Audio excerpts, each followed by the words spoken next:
Hello there and welcome to Eco's Diary. Our topic of discussion today, or our focus, is on climate change and gender. Definitely when it comes to climate change effects, they are not neutral, just depending on whether you are a man or a woman. And that's exactly what we will be focusing on today, just understanding how exactly does climate change effects affect a man and woman in the community. Remember, earlier on, that is the Ministry of Public Service, Gender and Affirmative Action launched a climate change, gender and vulnerability mapping that is going to happen here in Kenya. The aim is to understand how climate change affects different genders. Still, that's our focus of discussion today. We'll first of all just listen in to what exactly happened during the launch. Then we will have a one-on-one with the director of Agnes, which is an organization or initiative that focuses on climate change matters. My name is Aida Munzatsi, and definitely Eco's Diary begins now.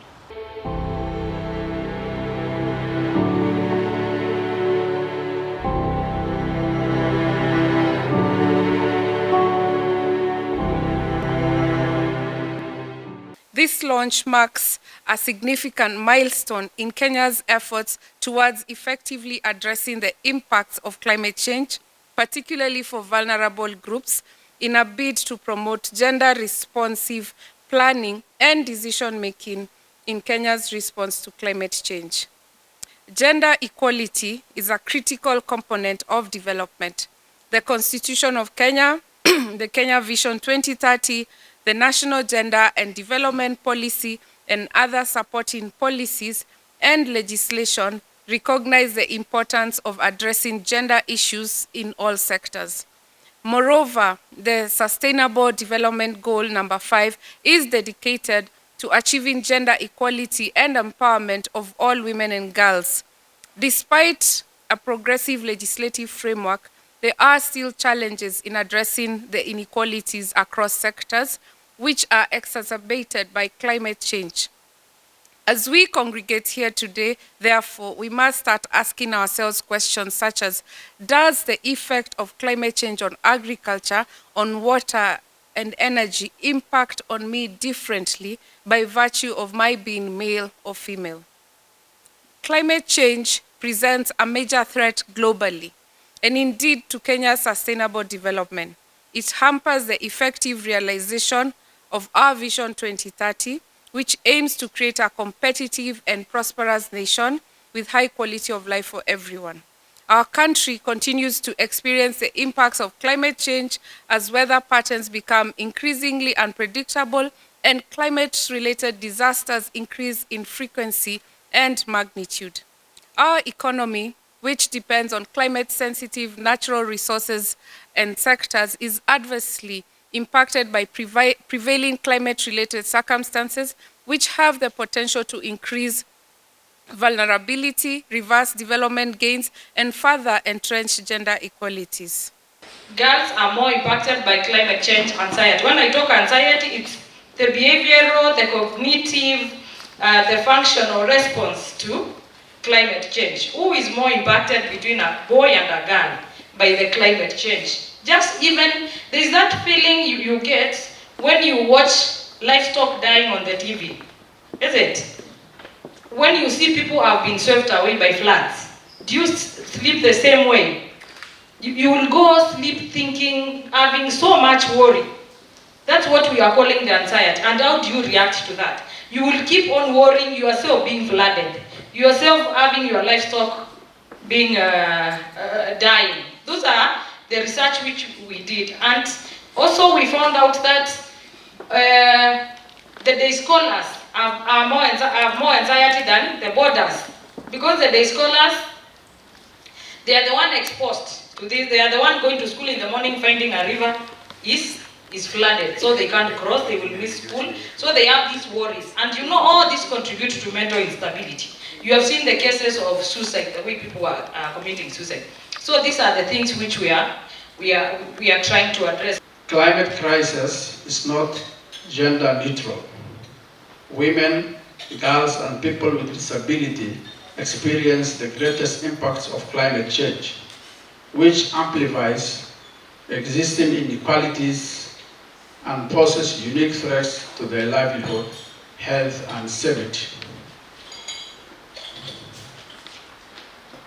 Giving women and people with disability increased access to resources can reduce vulnerability and create more resilience in households, communities, in climate change. In addition, involving them in decision-making can help drive the adaptation of climate change policies and strengthen mitigation and adaptation efforts by ensuring they benefit from the needs of vulnerable communities. All right, welcome. And as I had mentioned earlier on, we'll just be having a one-on-one to understand better or deeper on matters climate change and gender. And joining me is Jacqueline Nekesa, who is a director in the State Department of Gender and Affirmative Action. Jack, thank you so much for your time, and thank you for just creating time to have this conversation with us. Thank you. And first of all, just let us know about the event that the PS just launched. What is the importance of this when it comes to issues of climate change and gender? So thank you very much. Today's event, as you are aware, is a national launch of the Gender and Climate Vulnerabilities Hotspot Mapping. Again, as you may be aware, as a country we struggle with statistics or facts when it across sectors, so climate change is just one of them. And so for us, this is a great milestone, just to enable us to have some data and statistics as regards the nexus between gender and climate change.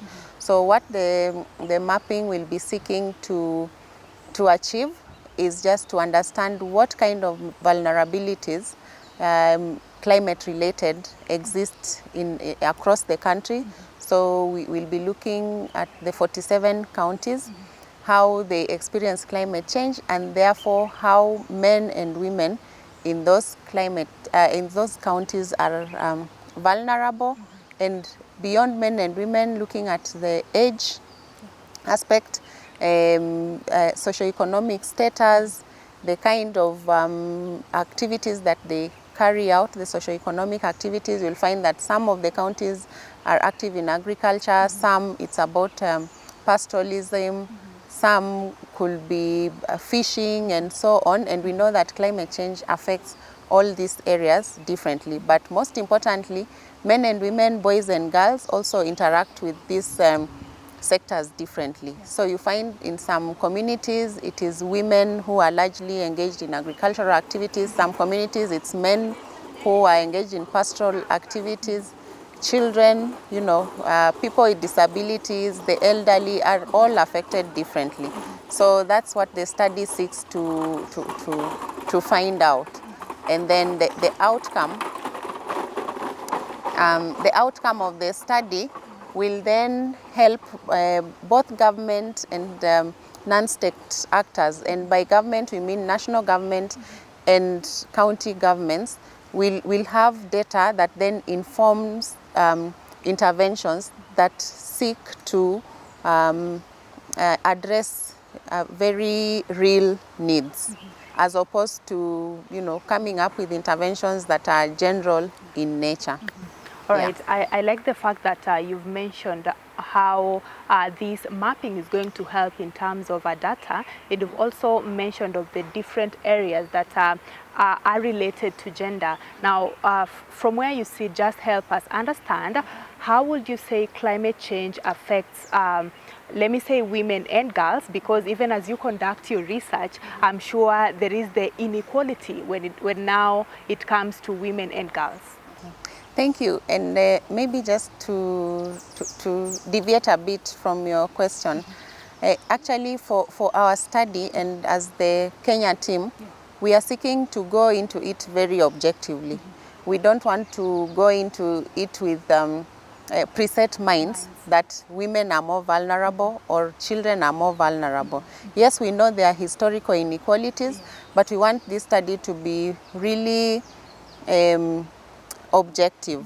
So number one, climate change affects everybody, irrespective of whether you're male or female. But we want to know, as a man, as a woman, as a young person, as an old person, as a child from a certain socioeconomic background, how vulnerable are you? Because if it's flooding today, how are you impacted? As a child, a boy or a girl, are you able to go to school? Are you able to get medical attention? For women, and again, women are not homogeneous. Women in their reproductive age, they are maybe pregnant, they are lactating mothers. How does an incidence of flooding affect them? Will they get their prenatal care? If they are delivering, will they get specialized care if they need it? Does the flooding affect their access to health facilities? If it's an old person, are you able to navigate through the floods? And so on. So we want to be very objective and enumerate those vulnerabilities upon which then we will inform the interventions that come out. Of course, when we look at the gender roles and the gender differences, you know, our response to climate calamities is bound to be different. Because, of course, you've pointed to women, for instance. As a woman, during drought, for instance, based on the fact that you are a woman, you experience certain things like menses. During menses, you need hygiene. Hygiene equals to water. You know, are you able to get water to bathe, to keep yourself clean? So if there is water scarcity because of drought, then the question you're asking is that, as a woman, will a woman prioritize water for cooking or for hygiene purposes? So that's how it affects us. But the same drought, if it's in a pastoral community, men are the ones who are mostly involved in herding of cattle and all that. So how does scarcity of water then affect their herding activities? Some keep cattle for economic, you know, as an economic venture for sale. So if they lose their livestock because of drought, as men, how are they impacted? Because in those communities, men are also expected to meet certain needs for their families, including school fees and other development activities. So how are they affected? So once we know that, then we are different partners, government and non-state, will be able to come up with activities or rather initiatives, or invest in initiatives that address those specific needs. So for a man in a pastoral community, the government should be looking into, we might be experiencing drought in a few months. How do I cushion this pastoralist not to lose his livestock, or just to have something, you know, a plan B for sustaining his livestock? How do I address the water need for the women, for the girls, so that they don't waste much time walking long distances in search of water at the expense of their education, for instance, if it's about girls, or at the expense of other domestic activities if it's for the women who are at home. So such things are what we are looking out for. All right, that is well put. And you also intend now, after the mapping and the study has been done, you intend to present the results to the African Climate Summit. What would you say is the objective of this? Because it's, let me say, a conference or a congregation that will be having leaders from all over Africa. How would you say this is going to be of benefit to Kenya, even as it comes to dealing with the climate crisis? Thank you. So, as in any research study, I think it would beat the purpose if we carry out a research and not share the outcomes of it. For at Kenya level, it's important that we share this to different stakeholders so that everybody, we believe that everybody has a stake in the information on how they will utilize it. And the main purpose is actually for us to effectively address impacts of climate change, effectively come up with interventions that build the resilience of our communities. So that will be a platform to share both internally but also externally, because some of the support could come from external. But then most importantly, in the African region, you find that we experience an almost similar climate trend across the countries. So it will also be learning for other African countries, that they could learn something from us that they could replicate in their countries, but also just to identify with some of the findings and probably go back and see, are these similar to their local circumstances, or do they also need similar studies so that they can then have interventions that affect climate change. And most importantly, once, if as a country, like let's say Kenya, if we are able to effectively or near effectively address impacts of climate change, there's a ripple effect across the borders. And so if these lessons are learned and replicated across borders, the benefits are for all of us. Because if Uganda does well, we benefit. If we do well, Uganda, Tanzania, Rwanda benefits.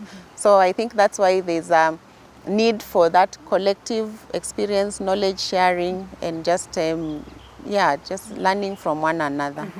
All right, could that be the same reason that the mapping also involves, that is Uganda, Botswana, and Kenya? Could that be the same reason?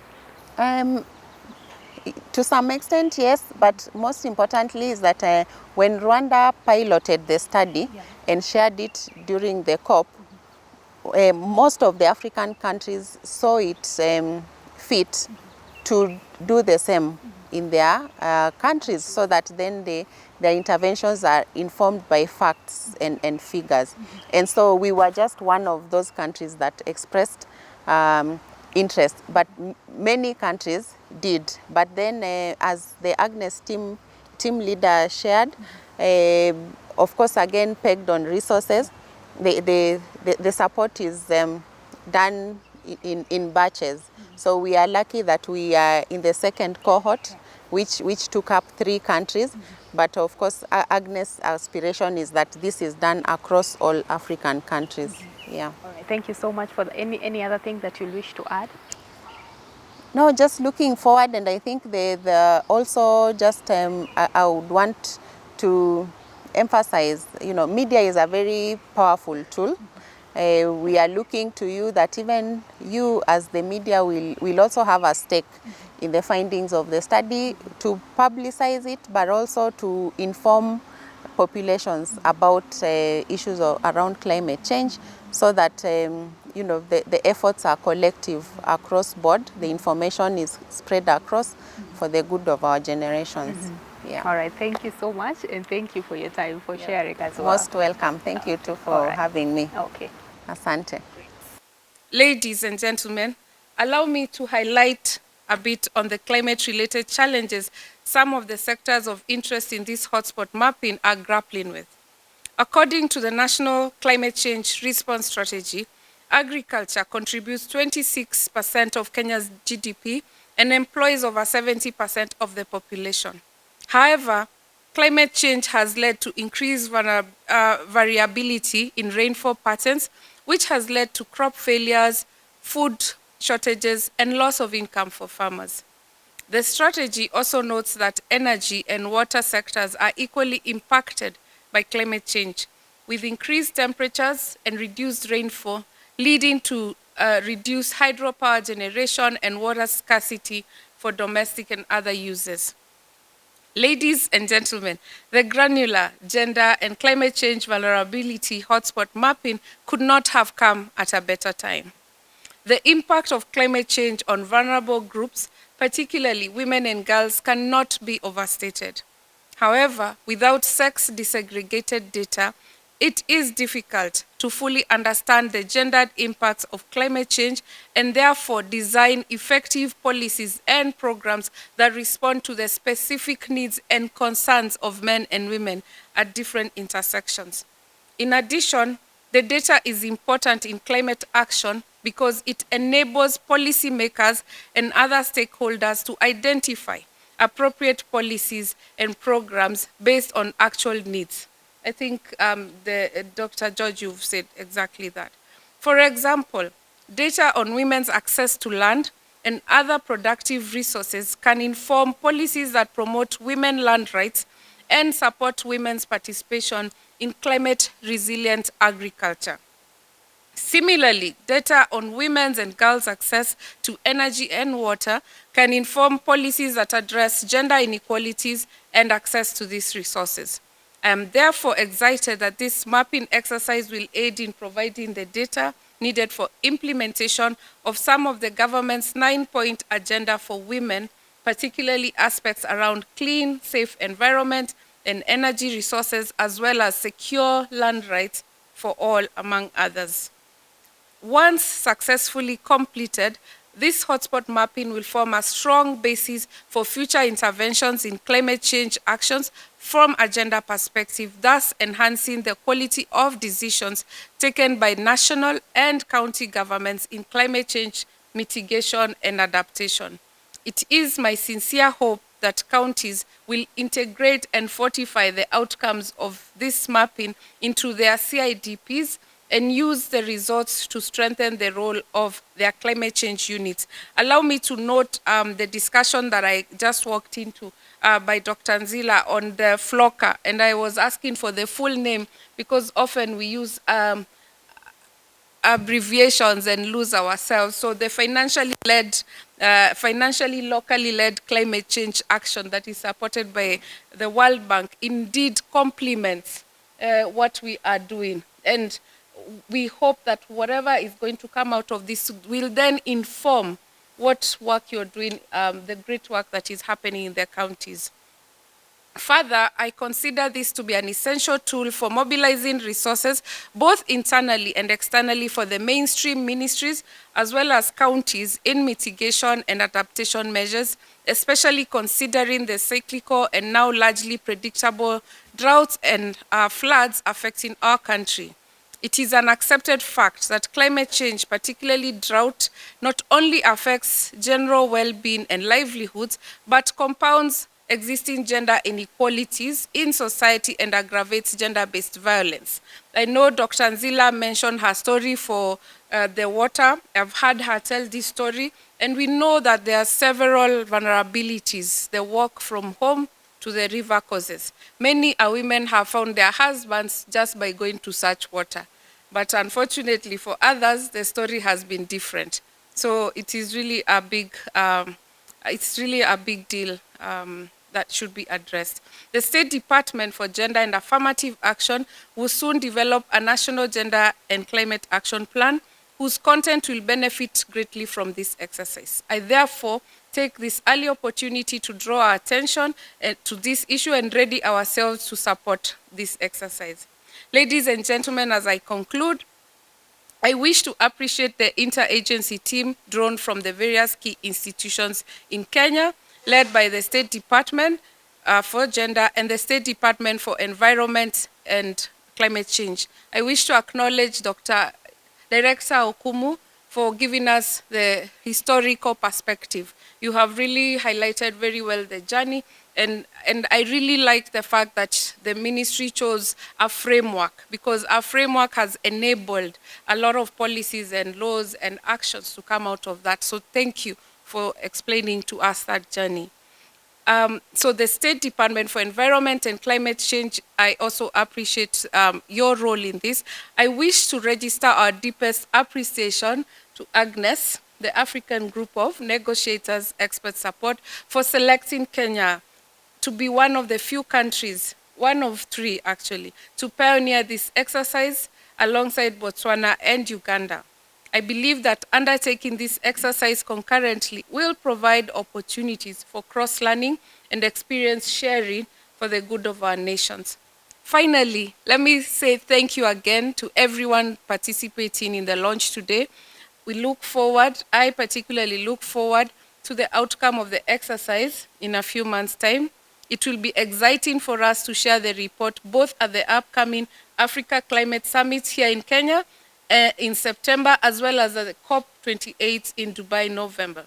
Together, we can build a climate resilient and gender-just future for all Kenyans. Ladies and gentlemen, I now declare the National Gender and Climate Change Vulnerabilities Hotspot Mapping officially launched. Thank you and God bless you.